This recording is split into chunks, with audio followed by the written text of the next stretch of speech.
নমস্কার বন্ধুরা, সবাই কেমন আছেন? আশা করি সবাই ভালো আছেন। আমিও ভালো আছি। শীতের মরশুমে আজকে পিঠের একটি রেসিপি নিয়ে আমি আপনাদের সামনে হাজির হয়ে গেছি। আজকে আমি বানাবো দুধ চিতই পিঠে।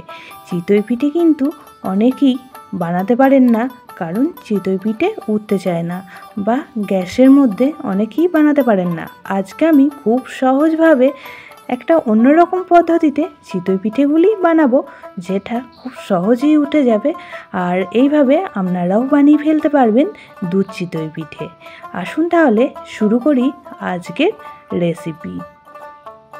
তার জন্য আমি এখানে ছোটো বাটির এক বাটি বাজার থেকে কেনা চালের গুঁড়ো নিয়ে নিয়েছি। আর আপনারাও কিন্তু কেনা চালের গুঁড়ো দিয়ে খুব সহজেই বানিয়ে ফেলতে পারবেন। তার মধ্যে দিয়ে দিলাম 1 পিঞ্চ মতো লবণ। একটা পাতলা ব্যাটার তৈরি করে নেব। তার জন্য এখানে কিন্তু একদমই হালকা গরম জল দিয়ে এই ব্যাটারটা রেডি করছি। আর জলটা হালকা গরম করে নিয়েছি, সেই গরম জলটাই এখানে মিশিয়ে একটা পাতলা ব্যাটার তৈরি করে নেব। আপনারাও এখানে কিন্তু গরম জল মিশিয়ে ব্যাটারটা তৈরি করবেন, তাহলে পিঠেগুলি কিন্তু খুব সহজে উঠে আসবে আর খুব সুন্দরভাবে তৈরি হবে। দেখুন তাহলে কিভাবে ব্যাটারটা বানিয়ে নিচ্ছি। আর অল্প করে করে জল দিচ্ছি, আর এইভাবেই কিন্তু চামচের সাহায্যে খুব ভালো করে ফেটিয়ে নিচ্ছি। আর এইভাবেই কিন্তু ফেটিয়ে নিতে হবে। আর যত ভালো করে ফেটিয়ে নেবেন পিঠেগুলি কিন্তু ততটাই ভালো তৈরি হবে। এর মধ্যে দিয়ে দিলাম 2 টেবিল চামচ ময়দা। ময়দাটা দিয়েও দেখুন খুব ভালো করে মিশিয়ে নিচ্ছি। আর এখানে কিন্তু জলের পরিমাণটা একটু কম মনে হচ্ছে, যেহেতু আমি পাতলা ব্যাটারটা তৈরি করব, তার জন্য আরও কিছুটা পরিমাণ এখানে জল অ্যাড করে দিলাম। জল অ্যাড করে দিয়ে আবারও খুব ভালোভাবে চামচের সাহায্যে এটা কিন্তু মিশিয়ে নিচ্ছি। আর এইভাবেই কিন্তু 2 থেকে 3 মিনিট চামচের সাহায্যে মিশিয়ে নেব। তারপরে এটা ঢেকে রেখে দেবো আধ ঘন্টার জন্য। আর এদিকে দুধটা বসিয়ে দিয়েছি, যেহেতু দুধ চিতই পিঠে বানাবো। দিয়ে দিচ্ছি 1 টুকরো দারচিনি আর 2টো ছোটো এলাচ। আপনারা চাইলে কিন্তু এটা স্কিপ করতে পারেন। তারপরে দেখুন দুধটা খুব ভালো করে নাড়াচাড়া করে এটা কিন্তু যেই ফুটে উঠবে গ্যাসের ফ্লেমটা অফ করে দেবো। জাস্ট একবার ফুটিয়ে নেব।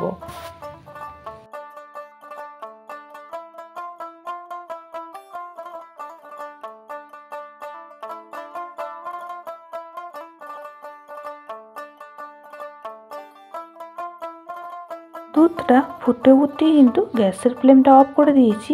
এবার দুধের মধ্যে খেজুরের গুড় অ্যাড করে দিচ্ছি, কারণ ফুটন্ত অবস্থায় অ্যাড করলে অনেক সময় দুধটা কেটে যায়।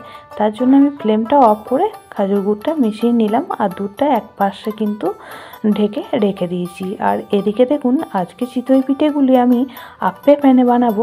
তার জন্য একটা আপ্পে প্যান বসিয়ে দিয়েছি। আর প্যানটাও খুব ভালোভাবে গরম হয়ে গেছে। এবার 1 টুকরো আলু দিয়ে আমি কিন্তু তেল আর জল দিয়ে খুব ভালো করে বাটিগুলোকে একবার লাগিয়ে নিলাম। তারপরে যে ব্যাটারটা তৈরি করে রেখেছিলাম সেই ব্যাটারটা আবারও একবার চামচের সাহায্যে খুব ভালো করে মিশিয়ে নিলাম। আর কতটা পাতলা ব্যাটার তৈরি করেছি সেটাই আপনাদেরকে একবার দেখিয়ে দিলাম। এবার একটা চামচের সাহায্যে আপ্পে প্যানের বাটিগুলোতে যে ব্যাটারটা তৈরি করেছিলাম সেটাই দিয়ে দিচ্ছি। আমি দুঃখিত, কারণ প্রথম ব্যাচের আপেগুলি ওঠানোর সময় আমি ক্যামেরা অন করতেই ভুলে গিয়েছিলাম। সেকেন্ড ব্যাচে আবারও কিন্তু পিঠেগুলি বানিয়ে নিচ্ছি একইভাবে। প্যানটার মধ্যে প্রথমেই তেল আর জল একটুখানি লাগিয়ে নিলাম। তারপরে যে ব্যাটারটা বাকি রয়েছে সেই ব্যাটারটাই দিয়ে দিলাম। আবারও গ্যাসের ফ্লেমটা মিডিয়াম টু হাইতে রেখে 2 থেকে 3 মিনিটের জন্য ঢেকে দিলাম।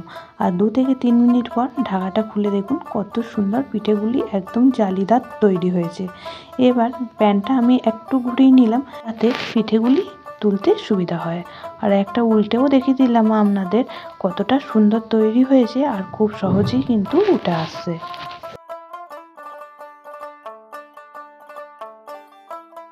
সমস্ত পিঠেগুলি বানানো কমপ্লিট হয়ে গেছে। এবার পিঠেগুলি একে একে দুধের মধ্যে দিয়ে দেবো। আর দেখুন কতটা নরম সফট তৈরি হয়েছে পিঠেগুলি, সেটাই একটু আপনাদের দেখিয়ে দিলাম। তারপরে সমস্ত পিঠেগুলি দুধের মধ্যে দিয়ে গ্যাসের ফ্লেমটা কিন্তু অন করে দেব। তাতে করে পিঠেগুলি কিন্তু আরও নরম একদম সফট তৈরি হবে। দেখুন দুধটাও ফুটে উঠেছে। জাস্ট 2 মিনিট এইভাবে ফুটিয়ে নিয়ে গ্যাসের ফ্লেমটা অফ করে দেব।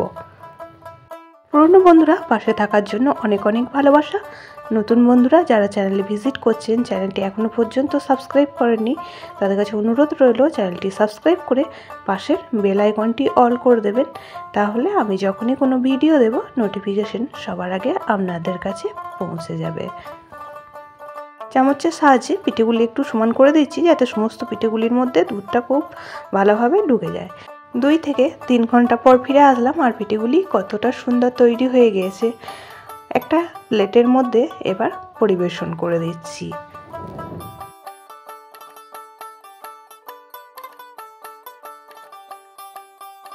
আজকের এই দুধ চিতই পিঠের রেসিপি আপনাদের কেমন লাগলো অবশ্যই কমেন্ট বক্সে জানাবেন।